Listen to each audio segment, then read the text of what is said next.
Se è un vero governo di svolta, io penso che dobbiamo investirci e che dobbiamo giocarci questa partita,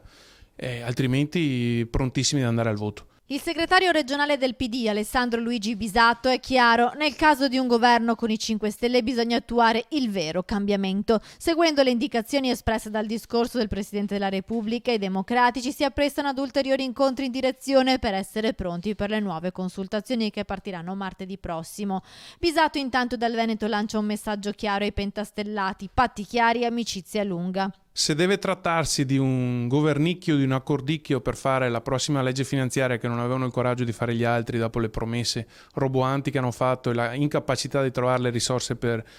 chiudere il mancato aumento dell'IVA, anche no. Se invece si tratta di un accordo di lungo periodo, di tutta la legislatura, che impegna quindi una vera svolta politica,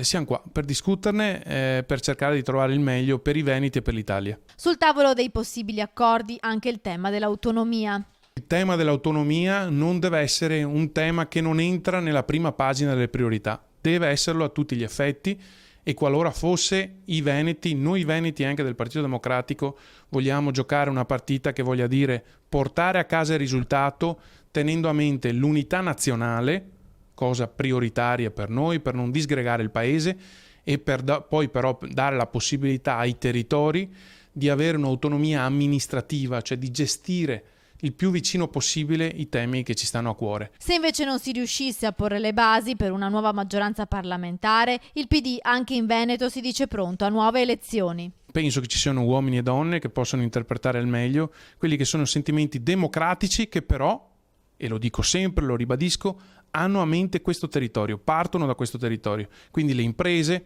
con poi la ridistribuzione del reddito, ma con l'impresa al centro,